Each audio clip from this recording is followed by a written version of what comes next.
কেরামের নামাজ কেমন ছিল? আল্লাহর রাসূল সাল্লাল্লাহু আলাইহি ওয়াসাল্লামের কাছে খবর আসলো নজদের 2টি গোত্র মদিনা আক্রমণ করবে। নজদের 2টি গোত্র মদিনা আক্রমণ করবে।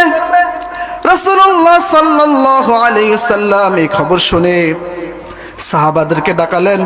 700 সাহাবায়ে কেরামকে একত্রিত করে মদিনা থেকে বের হয়ে জাতুর রিকা নামক একটি এলাকায় গিয়ে পৌঁছলেন। ওই এলাকায় গিয়ে তাঁবু স্থাপন করলেন, তাঁবু ফেললেন আর সাহাবাদেরকে বললেন, কে কে আছো? সাহাবাদের নিরাপত্তার জন্য তোমরা প্রহরী হিসেবে দায়িত্ব পালন করবে। যেহেতু শত্রু কখন এসে যায় বলা যায় না, শত্রু কখন আক্রমণ করে বলা যায় না, তোমরা এই গেটে দাঁড়াবে যাতে কোনো কাফের ঢুকতে না পারে, আমাদেরকে আক্রমণ করতে না পারে। আল্লাহ রাসূল সাল্লাল্লাহু আলাইহি সাল্লাম 2 জন সাহাবীকে মনোনীত করলেন। 1 নম্বর হচ্ছে হযরত আব্বাদ রাদিয়াল্লাহু তাআলা আনহু, 2 নম্বর হচ্ছে আম্মার ইবনে ইয়াসির রাদিয়াল্লাহু তাআলা আনহু। 2 জনকে মনোনীত করে তাদেরকে বললেন, তোমরা রাত্রে ডিউটি করবে সাহাবাদের নিরাপত্তার জন্য। এর মধ্যে হযরত আব্বাদ রাদিয়াল্লাহু তাআলা আনহু রাত্র সময়টাকে 2টা ভাগ করলেন। রাত্রটাকে 2টা ভাগ করে প্রথম অংশে তিনি বললেন, আমি দায়িত্বে থাকবো, আপনি ঘুমিয়ে পড়েন, আমি যখন দায়িত্ব শেষ করব তখন আপনাকে জাগিয়ে দেব, আপনি উঠে আবার দায়িত্ব পালন করবেন। হযরত আব্বাদ রাদিয়াল্লাহু তাআলা আনহু নামাজে দাঁড়িয়ে গেলেন, সূরা কাহাফ তেলাওয়াত শুরু করলেন। এত মজা পাচ্ছে তেলাওয়াতে, নামাজের মধ্যে এত মজা পাচ্ছে, এত সুন্দর তেলাওয়াত, নামাজ যে কত মজার।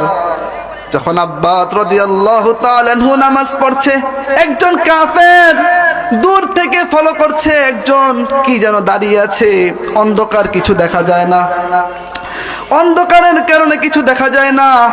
ওই কাফের চিন্তা করলো এটা কি মানুষ নাকি অন্য কিছু। উনি ট্রাই করার জন্য তীর নিক্ষেপ করলো, তীর গিয়ে বিদ্ধ হলো আল্লাহর রাসূল সাহাবার পিঠে, তীরটা বিদ্ধ হয়ে গেল।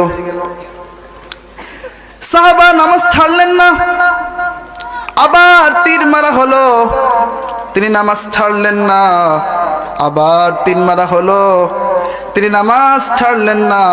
এরপরে তিনি নামাজ ছেড়ে দিয়ে অপর সাহাবীকে জাগিয়ে তুলল। সুবহানাল্লাহ। ওই সাহাবী দেখে বলল, আপনি আমাকে কি জন্য আগে ডাকাননি? আপনি আমাকে ডাকালে তো আমি উঠে পড়তাম। ওই সাহাবী বলে, নামাজে আমি এত মজা পেয়েছি, এত সুন্দরভাবে নামাজ পড়েছি, আমার ছাড়তে মন চায়নি। আল্লাহু আকবার। কেমন নামাজ ছিল সাহাবায়ে কেরামের নামাজ, আল্লাহু আকবার। আজকে আমাদের অধপতন কেন?